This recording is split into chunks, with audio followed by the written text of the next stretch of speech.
Coucou, alors, séance de tarot numéro 3 sur Facebook, avec beaucoup de retard parce que ça doit faire 3 jours au moins que j'ai posté et que vous avez posté les questions auxquelles j'ai pas encore répondu. Ce n'est pas grave, le temps n'est qu'une illusion, ça veut pas dire qu'il n'existe pas, ça veut juste dire que moi je m'en fous. Voilà. Bonjour à tous. Alors, j'ai 1, 2, 3, 4, 5, 6, 7, 8, 9 questions. On va voir combien de temps ça prend. Alors voilà comment ça se passe. C'est du tarot psychologique. Donc c'est pas du tarot divinatoire, hein. Je peux pas vous expliquer comment ça va se passer dans l'avenir. Je peux juste vous expliquer pourquoi dans le présent, qu'est-ce que vous avez mis en place pour le permettre plus ou moins facilement dans l'avenir. Et dans le présent, qu'est-ce qui se passe? Bah, il y a toutes les résonances de tout ce qu'il y a dans le passé. Donc aller regarder un petit peu, c'est travailler sur la structure, on va dire, énergétique, pour apporter un positionnement différent par rapport à la question pour obtenir quelque chose de différent. Sinon, on est dans des répétitions, dans des schémas répétitifs de façon permanente, dans lequel on revit perpétuellement la même chose au même étage. Et donc là, le but, c'est de revivre des expériences, de toute façon, on est obligé de les revivre, mais avec à chaque fois un peu plus de conscience, avec un regard nouveau, avec un regard différent, etc. J'aime bien l'image de l'immeuble où on peut vivre une expérience au premier étage ou au 10e étage de l'immeuble. C'est la même expérience, sauf qu'il y en a un, on va être aura des pâquerettes en termes d'expérience et d'émotions, on va être dans des émotions qui peuvent être très négatives, qu'on va refuser par exemple, ou on peut être au 10e étage avec des émotions très positives, et on peut aussi très bien les refuser parce que il est encore plus difficile pour l'être humain d'être heureux que d'être malheureux, hein, parce qu'on a été conditionné pour accepter beaucoup plus facilement de ne pas réussir que de réussir quelque chose. Alors j'ai des questions par exemple sur des relations amoureuses. Bon bah voilà, concrètement tu la veux, puis quand tu l'as, bah, tu sais plus quoi en faire et tu te demandes pourquoi. Voilà. Alors première question, Carole. Alors, me sentir prisonnière de mes conditionnements signifie-t-il que je n'accepte pas ma propre liberté et donc celle des autres, ou que je prends conscience de la difficulté de devenir la personne que je souhaite être? Longue question. La carte tirée, c'est le monde. Et alors le monde, c'est la fin, c'est la dernière carte. Bonjour Carole, elle est juste à côté de moi. Elle viendra vous faire un petit coucou si elle a pas honte.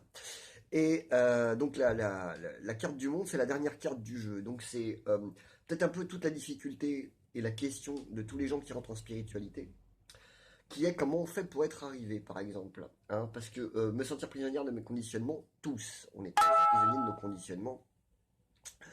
Et qu'est-ce qu'on appelle des conditionnements? Bah, finalement, c'est le fait de vivre avec les autres et comment on s'adapte plus ou moins à ce qu'ils sont, n'est-ce pas? Oui. Et sortir du conditionnement, ce n'est pas se déconditionner comme ça. Regarde, ça y est, tac, t'es déconditionné. Non, le truc, c'est de les regarder et au fur et à mesure qu'on les regarde et qu'on les observe, euh, on peut commencer à jouer avec.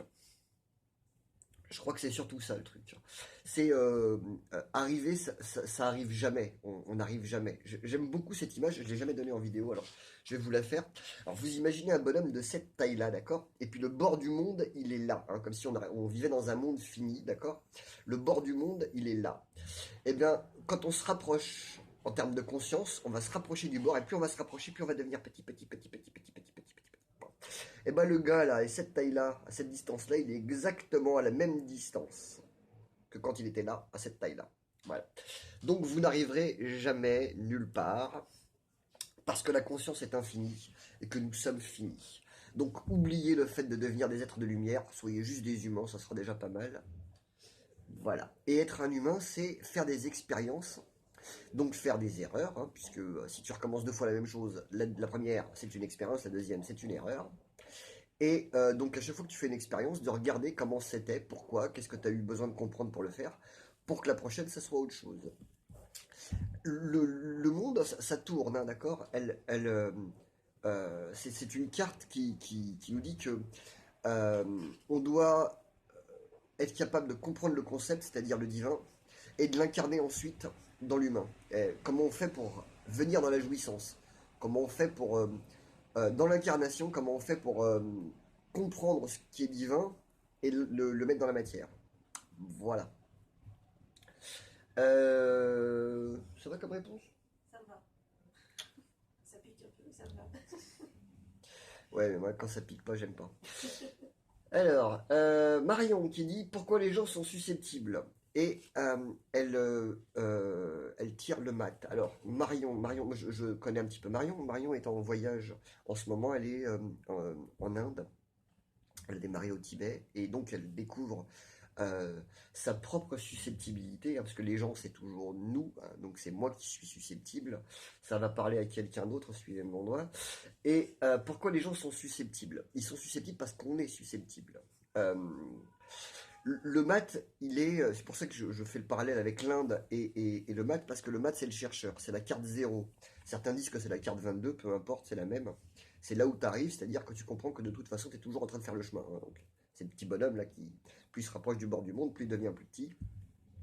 Le but c'est d'avancer, hein. Mais on s'en fout de savoir où on va, de toute façon le but c'est d'avancer. Pour revenir sur la susceptibilité, pourquoi les gens sont susceptibles? Hmm. Je vais changer le mot susceptible, je vais mettre pourquoi les gens, pourquoi les relations sont complexes? Parce que nous avons des complexes. C'est-à-dire que moins je suis complexé par qui je suis, donc plus je m'accepte, plus moins je suis susceptible, et plus c'est simple de rentrer en contact avec les autres, parce que quand on me dit t'es un connard, je dis oui aussi. Euh, il m'est arrivé, moi, dans la même journée, par exemple, d'avoir quelqu'un qui me dise waouh, génial, t'es trop un mec bien, et 2 heures plus tard, un mec qui me dit waouh, t'es trop un connard. Et les deux sont vrais, quoi. Je veux dire, je me suis comporté comme un connard avec le mec qui m'a dit j'étais un connard, et je me suis comporté comme un mec sympa avec le mec qui m'a dit ouais, t'es un mec bien.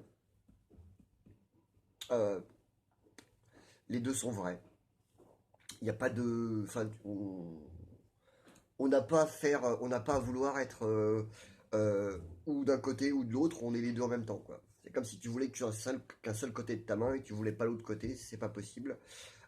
Tout est duel, donc tout est polarisé. Et la susceptibilité, c'est un manque de, de recul euh, positif sur sa propre connerie. Voilà. Quand on a compris qu'on était con, on s'en fout. Après, les autres ont le droit de le penser et on n'est pas obligé d'être d'accord avec eux tout le temps. Voilà. Viviane qui me dit, alors nouvelle question, vais-je rencontrer l'amour sur ce plan de vie? Et elle tire, et bien sûr, dès qu'on parle d'amour, on va tirer des cartes un petit peu qui parlent d'amour, donc on va tirer l'amoureux. Alors, vais-je rencontrer l'amour? Mais tu veux dire un amoureux peut-être plutôt, hein, c'est ça, parce que est-ce que tu vas rencontrer l'amour finalement? Le fait que tes cellules vibrent à une certaine cadence, euh, c'est de l'amour. Le fait que tu sois en vie, c'est une preuve d'amour. Le fait que tu puisses respirer, c'est de l'amour. Le fait qu'il y ait de la lumière et que tu puisses l'apercevoir, c'est de l'amour. Le fait que tu te lèves le matin et que tu te couches le soir, c'est de l'amour. Enfin, tout est amour. Est-ce que tu vas le rencontrer? Non, tu peux pas le rencontrer. Il est partout. Maintenant, est-ce que tu vas rencontrer un amoureux? Pourquoi faire? Pour qu'il te rassure. Pour que tu puisses lui casser les couilles du matin au soir et du soir au matin? C'est quoi le plan? C'est quoi le but? La carte de l'amoureux, j'aime beaucoup cette carte, hein. C'est la carte du choix. C'est-à-dire, quel choix je fais? Est-ce que c'est un choix intérieur qui vient de moi vers l'extérieur ou c'est un choix qui est fait de l'extérieur vers l'intérieur? C'est-à-dire, si quelqu'un vient me voir et qui me dit ouais, j'aime beaucoup la personne que t'es, mais que j'ai rien à partager avec, je vais lui dire ouais, chouette, chouette, vas-y, viens, parce que je me sens seul. Tu te sens seul. Rav Ben Chetrit, c'est un rabbin qui fait des conférences et il a une blague qui est très très drôle qui disait, et je vais le faire avec l'accent, hein, pour ceux qui aiment pas, on s'en fout. Vous savez, moi, monsieur le rabbin, moi, ce qui me fait le plus peur, c'est d'arriver sur une île déserte. Et le rabbin lui dit, mais madame, quand vous arrivez sur l'île, elle est plus déserte. Non, monsieur le rabbin, vous comprenez pas. Non, non, moi, ce qui me fait peur, c'est d'arriver sur une île déserte où il y a personne. Ouais, c'est ça, mais quand t'es dessus, il y a toujours personne ou t'es dessus? Tu vois ce que je veux dire? Si toi, quand t'es toute seule, c'est le désert, il n'y a personne qui va pouvoir le compenser, hein, parce que tu vas vivre dans la peur permanente que l'autre y parte, ou qu'il se comporte pas bien, ou qu'il fasse pas ce que tu demandes, ou qu'il te rassure pas, ou qu'il te fasse peur. Enfin, regarde ton île déserte et regarde à quel point là, il y a un truc qui veut rentrer. Hein, on appelle ça l'âme, je sais pas, enfin bref. Quand t'es bien avec toi, ah, voilà. Question suivante. Olivier qui me demande, et toi, à quoi tu joues? Carte le diable. Je ne comprends pas ta question. Alors, je recommence pour ceux qui n'étaient pas là sur les deux premières vidéos, que vous pouvez regarder si vous avez envie, sinon c'est pas grave. Même celle-là, vous pouvez l'arrêter si elle vous emmerde. Vous avez le droit, vous êtes divinement responsable de tous les choix que vous faites dans votre vie. On ne parle jamais que de soi. Donc moi, depuis le début, et sur toutes les cartes que j'ai tirées avant, et toutes les vidéos que je ferai après, je ne parle jamais que de mon prisme qui regarde l'autre et qui voit des trucs chez lui. Ça ne veut pas dire qu'ils n'existent pas chez lui. C'est-à-dire que je peux les percevoir que s'ils existent chez moi. D'accord? Donc à quoi je joue? Je m'amuse comme un enfant de 5 ans. Et j'essaye de le faire avec la sagesse d'un vieillard. Comme je ne suis plus ni un enfant de 5 ans, ni un vieillard, je m'amuse entre les deux et j'essaie de regarder ce que ça fait. Voilà. Mais je m'amuse pour m'amuser. Voilà. J'essaye de me rendre compte de ce que j'ai envie d'obtenir et ça me permet de dédramatiser les trucs. Voilà. J'accepte le manipulateur conscient chez moi. C'est le diable, hein, on est d'accord. Hein. Bon. C'est le manipulateur conscient. C'est le gardien de la porte du paradis. Mm. C'est le mec qui te fait vivre des expériences en dehors d'un écran de télévision. C'est celui qui va faire vibrer le truc là, qui va te filer la gaule. C'est celui qui va avoir envie de te donner envie d'aller expérimenter le monde en dehors de ce qui, de toi. Tu vois. Et il va te demander d'aller vers l'extérieur pour faire l'expérience de quitter. Il va te demander d'aller te casser la gueule pour que tu comprennes euh, que finalement tu es juste un humain parmi les humains et que tu pas ni plus ni moins. C'est le syndrome euh, je veux être tout ou rien, tu sais. Comment on appelle ça? Euh, le syndrome de Superman. Voilà. Alors, j'ai Marie Mali. Question. Ma vie va-t-elle vers un bel équilibre affectif? Carte tirée, la force. La force. Tu veux une réponse? Oui. Un équilibre, genre tu bouges plus. Ah, d'accord? Bon. Alors, je vais te donner un exemple. J'aime bien celle-là aussi. L'équilibre, c'est le déséquilibre. C'est ce que te dit la force. Hein, d'accord? Donc, imaginons que tu es sur un fil tendu et que tu marches dessus. Si tu restes sur place, tu vois, tu vas faire ça. C'est ça l'équilibre. Mais si tu restes sans marcher dessus, tu vas vite te fatiguer, tu vas tomber à un moment ou à un autre parce que tu vas vouloir rester en place. Maintenant, l'équilibre, c'est quand tu mets un pied devant l'autre, c'est-à-dire pied gauche, pied droit, pied gauche, pied droit. Ce déséquilibre-là que tu crées à chaque fois que tu mets un pied, comme tu acceptes que le passé passe devant et que le devant passe derrière, etc., tu vas avancer. Et c'est parce que tu avances que tu gardes l'équilibre, c'est-à-dire que tu acceptes le déséquilibre. C'est ça la force. La force, elle vient juste après la carte d'avant, là, le 10. C'est la roue de la fortune. C'est je gagne. Ce que j'ai gagné, je dois le perdre pour gagner autre chose. Ce que j'ai gagné, je dois le perdre pour gagner autre chose, etc. Et c'est quand j'accepte que tout est mouvement que je peux rester stable. Stable, ça veut pas dire que je bouge pas. Hein. Ça veut dire que j'accepte le déséquilibre qui me permet de rester en équilibre. Comme quand t'es bourré, d'accord? Si tu t'arrêtes, tu tombes. Et ben dans la vie, c'est un peu la même chose. J'espère que ça a répondu à ta question. Catherine, nouvelle question. Quel genre d'acte devrais-je poser pour faire bouger mes lignes vers plus de bonheur? La carte, c'est le pape. Qu'est-ce que tu dois bouger pour avoir plus de bonheur? Rien. Rien. C'est comme si tu étais déjà là. Tu sais, il y a un plat et tu le regardes. T'as toujours faim? Mange-le. Ben, je veux dire, mais c'est toujours le même plat, quoi. Enfin, il y a T'as rien de plus à rajouter, hein. T'as juste à accepter que ce qui est là, c'est ce que t'as envie. Tiens, par exemple, Julien Perron, il fait des vidéos sur c'est quoi le bonheur.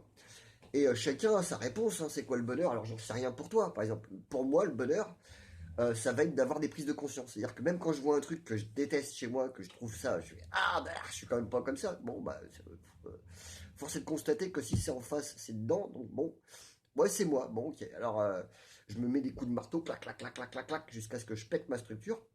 Je rentre dedans et je me dis ah ouais si, je suis comme ça aussi. Et là ça me rend heureux d'être capable de le voir. Mais c'est ma conception du bonheur. Voilà.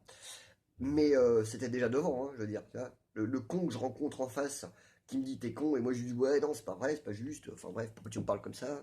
Blablabla. Quand j'arrive à intégrer le con, d'un coup, je suis heureux parce que je lui en veux plus. Ça, c'est moi. C'est ma conception du bonheur. Mais c'est déjà là. C'est un peu comme le plat. Tu le vois, tu dis ah, c'est génial. Mais tant que tu l'as pas mangé, t'as faim. Mais il était déjà là.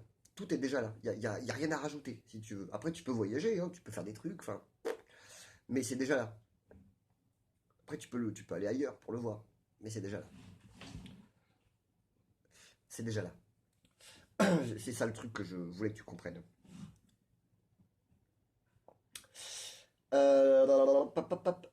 Aurore. Alors, bon, je tente. La relation va aboutir. Est-ce que ma relation va aboutir à quelque chose de sérieux? Et j'ai tiré la carte de la justice. La réponse est non. Ouais, je sais, tu l'attendais avec impatience. La réponse à ta question, c'est chiant de répondre comme ça.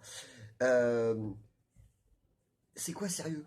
Enfin, euh, genre, il va t'offrir une bague, il va te dire que t'es la plus belle tous les jours, euh, t'auras plus jamais de problème. C'est quoi le truc? Enfin, c'est quoi sérieux? T'as le droit de lui casser les couilles, par exemple? Ça, c'est sérieux. Euh, Ouais, je vous fais rire, hein. Ouais, je sais, ouais. Je te répète. Ouais, je sais, je me répète, ouais, mais en même temps, c'est toujours la même réponse. Enfin, je veux dire, c'est quoi sérieux? Enfin, sois sérieuse un petit peu de temps en temps, quoi. C'est-à-dire, sois légère. Hein. Vis le truc. Aujourd'hui, c'est bien, demain, c'est pas bien, salut. Voilà. C'est parce que tu veux que ce soit sérieux que ça va devenir chiant. Si tu acceptes que ce soit ce que c'est, eh ben, ça peut devenir n'importe quoi d'autre. Mais si tu veux que ce soit sérieux, tu vas mettre une forme de gravité dans tout ce qui va t'arriver, et dans tout ce qui va le faire, dans tout ce qu'il va faire, dans tout ce qu'il va pas faire, et tu vas te faire chier très rapidement. C'était une patiente qui était venue me voir il y a quelques années qui me dit il m'aime pas, hein, il me dit jamais je t'aime. Je lui dis, ouais, il tourne la pelouse tous les samedis. Hein. Si ça se trouve, c'est comme ça qu'il t'aime, tu vois. Maintenant, si toi tu veux qu'il t'offre des fleurs tous les samedis, tu seras jamais contente. Voilà. Mais ça, c'est sérieux. Alors, arrête de vouloir sérieux. Isabelle, coucou. Est-ce que je vais trouver un nouveau cocon à habiter?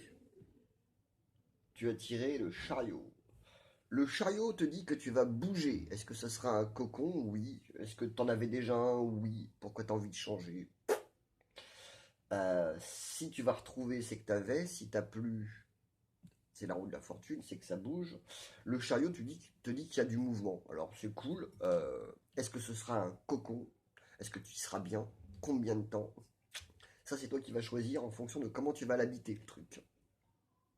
Comment tu vas investir la chose à l'intérieur, comment tu vas faire sortir de l'intérieur vers l'extérieur, comment tu vas organiser le truc pour que ça corresponde à ce que tu as envie, plutôt que d'attendre que l'extérieur s'organise pour que ce soit exactement ce que tu avais envie. C'est dedans vers dehors. De dehors vers dedans, c'est la compréhension. De dedans vers dehors, c'est l'acceptation. Voilà. Alors, dernière question. J'ai une question si c'est possible. Oui, Charlotte. Alors, c'est quoi mon bordel? Alors, bordel égale brouhaha cérébro-émotionnel. Je te dis le truc comme ça vient. Et j'ai tiré Temperance. Temperance te dit... euh, tiens, c'est la réponse à une question qu'on m'a dit hier. Fais du yoga. Voilà. Vide-toi la tête de temps en temps. juste histoire de remettre un petit coup de reset. Et puis comme tu as un brouhaha cérébro-émotionnel, donc c'est que ça boue, donc c'est que tu as des infos qui viennent, donc c'est cool, donc c'est que tu as envie, donc c'est que tu réfléchis, tu as envie d'avancer, tu as envie de... Bon bref, tu vois, tout le truc comme ça. Et donc bah, c'est vachement bien quoi. Euh, comment le calmer? Euh, Accepte ce que tu penses par exemple.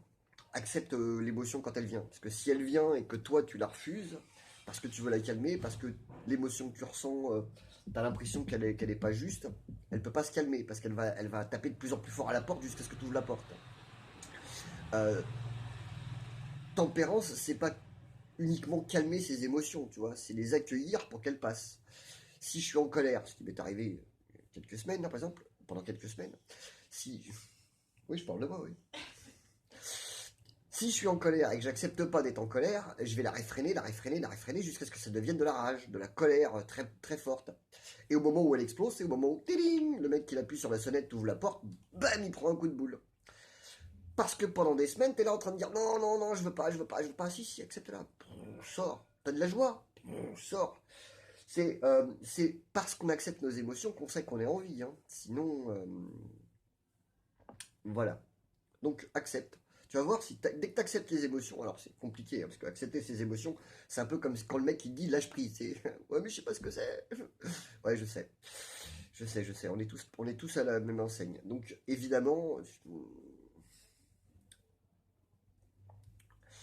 ça demande à se regarder et ça demande à laisser sortir.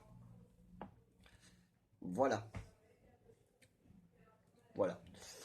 Finalement, vous avez vu, hein, je peux pas grand-chose je peux pas répondre réellement à chacune de vos questions parce que c'est vos réponses. Moi, je peux juste vous dire que, en fonction de comment vous vous posez les questions, vous pouvez pas avoir la réponse que vous voulez puisque, comme quand vous cherchez sur Google, si vous tapez un mauvais mot de passe, un mauvais mot de recherche, vous allez tomber sur des sites qui répondront pas à vos questions.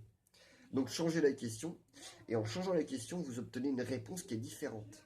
C'était Einstein qui disait que la folie, c'était de vouloir quelque chose de différent, de faire toujours la même chose et de vouloir un résultat différent. Si tu fais 2 plus 2, ça donnera toujours 4.